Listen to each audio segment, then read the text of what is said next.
Hello, it's Jimmy here already. So looking at a Toyota Urban Cruiser, but we've also got here a Toyota ProAce that's been having consistent DPF issues.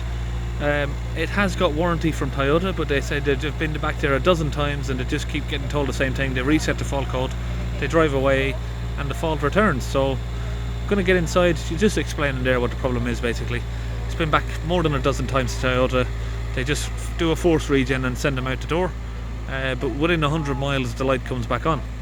It's had a new AdBlue tank, it's had new AdBlue injector, it's had fuel injectors and various other bits and pieces, DPF pressure sensors, NOx sensors, all sorts of things have been replaced, so they've told me.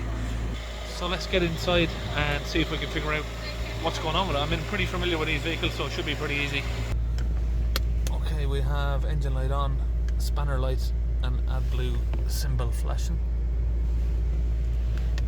Okay, we're going to run a health report using a top-down Phoenix Pro, I think. This is the model, I can't remember.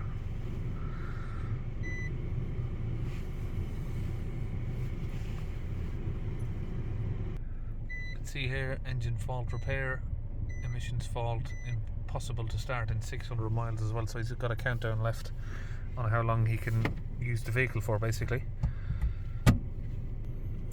Okay, we have some faults in the BSI which we're not concerned about, but we have P20EE damage to the double dampen flywheel. I think it can detect that from the vibrations, but we've got a P20EE depollution of the DNOx system, so that's the consistent fault that he's been getting basically. Let's go into some live data. I need to figure out the ECU on this one. I think it's that one. Okay, first we'll have a look at exhaust line 1. What have we got here? Let's have a look. It's a little bit slow loading up. Estimated thermal agent of the particle filter 0%. Soot weight is 4.5 grams. Additive reservoir is at 0. So that says.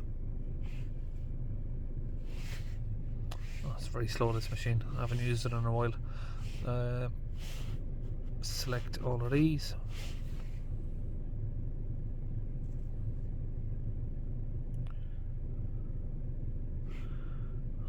.11,000 kilometers since the last time the DPF was changed. 5 millibars of pressure, which is okay. If we hold it up at 3000 RPM, let's see what the values are.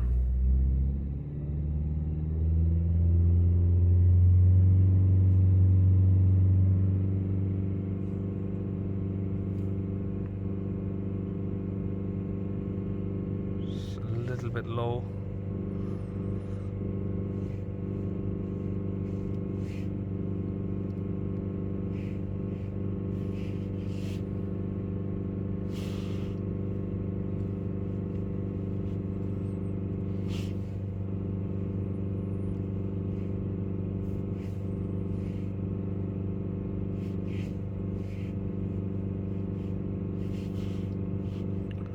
Check all these other items.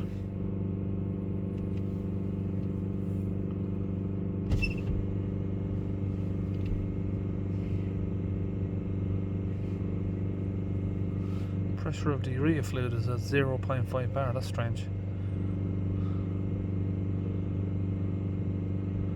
We should have 4 bar there, and then it should go up to 6 when the vehicle's running, but I'm not sure why it says 0.5. I've never seen one say that before.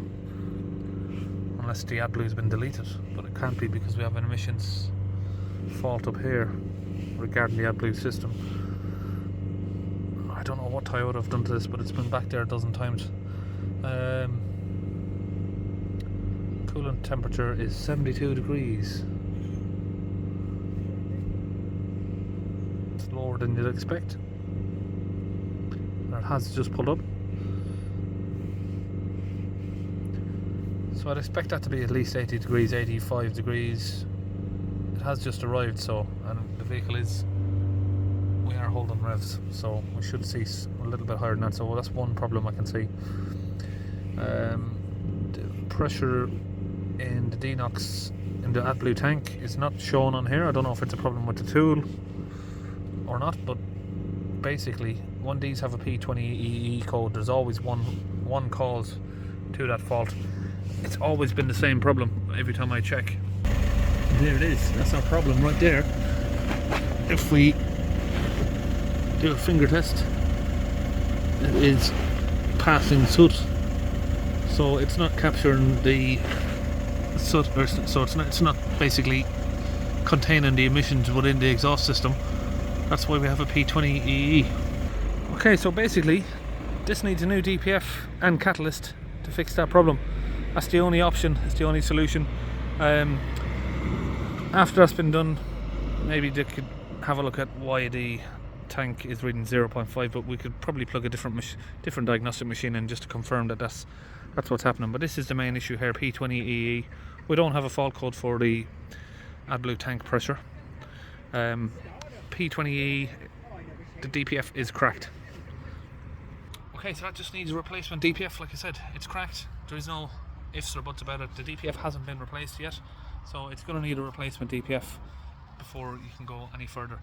I've seen, obviously, as you probably know, I've seen hundreds of these vans, and in the past I've tried every option there was. I've tried to clean the catalyst, I've tried to clean the AdBlue injector. None of it ever works for this P20EE code. It's always a cracked DPF, and you need a replacement DPF and catalyst. Most of these come in the 1 unit for the 2 litres. So that's it for this vehicle, and I'll see you on the next video.